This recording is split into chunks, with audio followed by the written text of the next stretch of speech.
Assalamualaikum warahmatullahi wabarakatuh. Halo, perkenalkan nama Ibu Lina Amalia. Pada kesempatan kali ini, Ibu akan menjelaskan materi tentang pengolahan sampah. Yuk simak videonya. Apakah kalian sudah tahu tentang jenis-jenis sampah? Jika kita perhatikan di lingkungan sekolah kita, terdapat 3 jenis tempat sampah. Ada tempat sampah yang berwarna hijau untuk sampah organik, ada tempat sampah berwarna kuning itu untuk sampah non-organik atau anorganik. Kemudian ada tempat sampah yang berwarna merah, itu untuk sampah B3. Apakah kalian tahu perbedaannya? Nah, kali ini Ibu akan membahas perbedaan ketiga jenis sampah tersebut dan juga cara pengolahannya.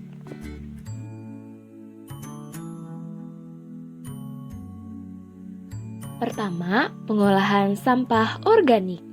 Apa itu sampah organik? Limbah organik atau sampah organik merupakan sisa produk yang berasal dari makhluk hidup, baik manusia, hewan, tumbuhan, sampai mikroorganisme. Istilah lain yang biasa digunakan untuk menyebut jenis limbah ini adalah sampah basah. Contoh limbah organik misalnya sisa tulang ikan, dedaunan kering dari tanaman hias, potongan kayu dari mebel, sampai tinja. Sifat sampah organik membuatnya mudah terurai secara alami dengan bantuan bakteri dan jenis mikroorganisme lainnya. Cara pengolahannya sendiri relatif mudah dilakukan dengan alih fungsi menjadi bahan dasar produk lainnya seperti kompos untuk menyuburkan tanaman hingga biogas yang bisa dipakai memasak atau bisa juga dengan mengolahnya dengan membuat lubang resapan biopori. Cara mengolah sampah organik menjadi kompos. Di sekitar lingkungan sekolah kita, ada tempat untuk mengolah sampah organik menjadi kompos seperti gambar berikut ini. Apa itu kompos? Kompos merupakan hasil dekomposisi bahan-bahan organik oleh mikroorganisme pengurai seperti bakteri dalam kondisi lingkungan tertentu. Kompos memiliki beberapa manfaat. Salah satunya dapat memperbaiki struktur tanah, meningkatkan produktivitas tanaman. Selain itu, kompos juga meningkatkan kemampuan tanah dalam menyerap dan menyimpan air. Dilihat dari manfaatnya, kompos dapat digunakan sebagai pupuk tanaman. Bagaimana cara membuat kompos? Yang pertama, kalian harus menyiapkan bahan-bahannya terlebih dahulu. Kalian harus menyiapkan sampah organik seperti sisa sayuran, nasi, sisa buah-buahan, dan seluruh sampah yang berasal dari bahan organik atau bahan alami. Kemudian, kalian harus menyiapkan serbuk gergaji atau tanah atau bisa juga pupuk kandang. Kemudian, kalian harus menyiapkan aktivator, yaitu zat yang akan mengaktifkan kerja organisme pengurai sehingga akan mempercepat proses pembusukan dan penguraian bahan organik. Terdapat banyak jenis aktivator yang beredar di pasaran. Yang umum digunakan salah satunya adalah IM4. Contohnya seperti gambar berikut. Kemudian yang terakhir kalian harus menyiapkan air.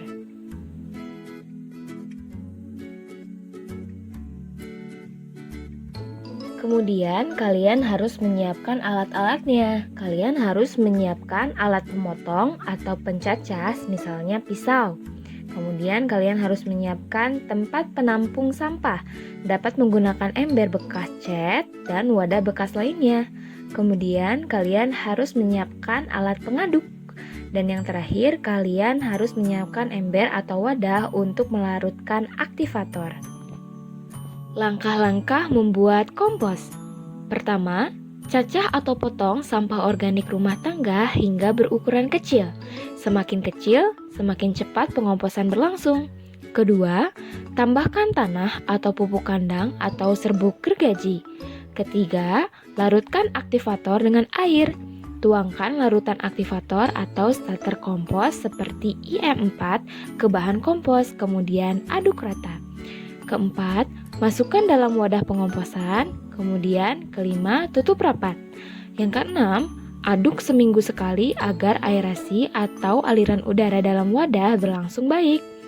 Yang ketujuh, Selama proses pengomposan, suhu dalam wadah akan naik, tanda bahwa mikroorganisme sedang bekerja.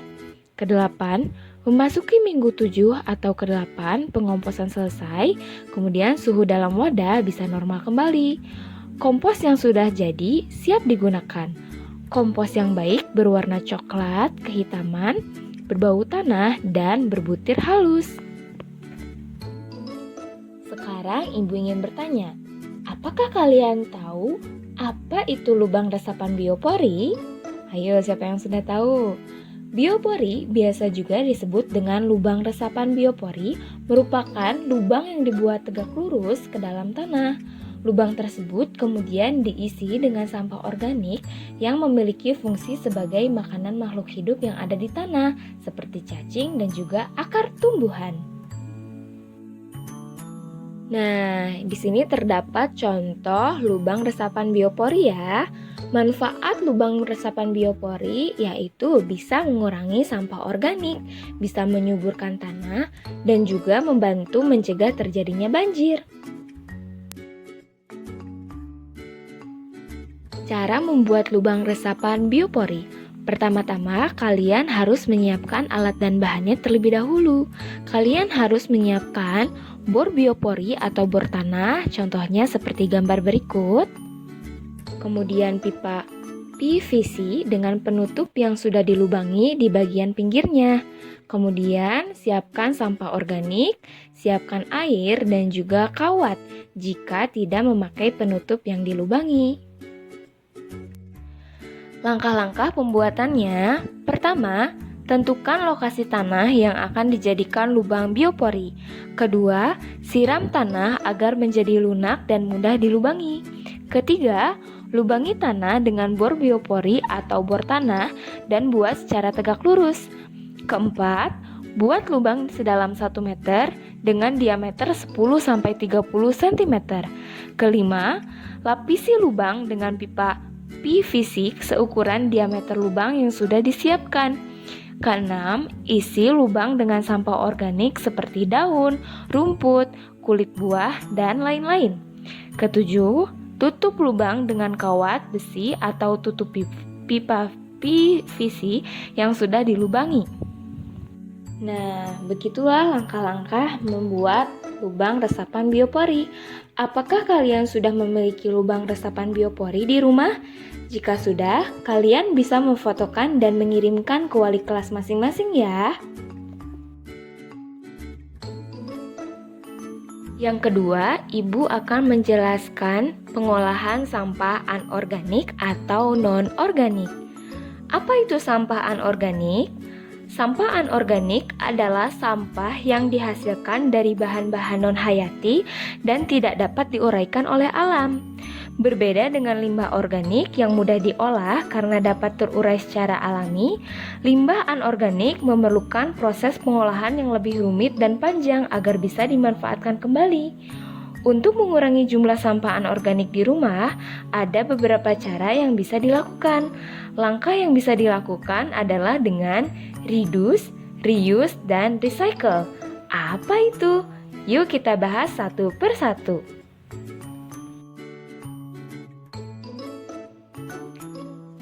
Cara pengolahan sampah anorganik. Pertama, kalian bisa dengan cara reduce atau mengurangi. Contohnya seperti tidak menggunakan sedotan plastik, membawa botol minum sendiri, dan membawa tas belanja. Ini adalah cara untuk mengurangi sampah plastik. Kemudian kalian bisa juga dengan cara reuse atau penggunaan kembali. Contohnya seperti menggunakan kembali botol kaca bekas untuk dijadikan wadah bumbu. Kemudian kalian juga bisa menggunakan cara recycle atau mendaur ulang. Seperti mengumpulkan bungkus plastik kemasan bekas bisa dijadikan taplak meja, bisa dijadikan tas, dan lainnya. Kemudian limbah kayu juga dapat digunakan untuk membuat kursi atau meja. Nah, di sini terdapat salah satu contoh produk daur ulang sampah karya siswa-siswi SD Plus Ar-Rahmat yang berasal dari botol bekas. Nah, botol bekas ini selain bisa menjadi hiasan, juga bisa diolah menjadi celengan, kemudian bisa juga sebagai pot ya, dan bisa didaur ulang menjadi produk lainnya. Nah, terakhir Ibu akan menjelaskan tentang sampah B3. Apa itu sampah B3? B3 itu singkatan dari bahan berbahaya dan beracun.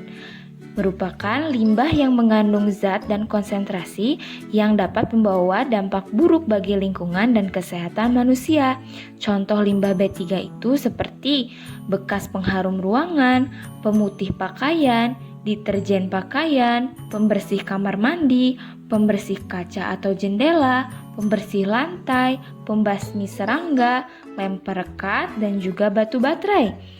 Cara mengolah sampah yang satu ini disarankan tidak dilakukan sembarangan ya, karena bisa menimbulkan resiko yang berbahaya jika salah olah. Maka dari itu, cara yang tepat adalah dengan memisahkan jenis limbah B3 ke dalam tempat pembuangan terpisah, supaya bisa mudah diidentifikasi saat dibawa oleh para petugas kebersihan. Nah, sekian penjelasan tentang pengolahan sampah, yaitu sampah organik, anorganik, dan juga B3. Terima kasih atas perhatiannya. Wassalamualaikum warahmatullahi wabarakatuh.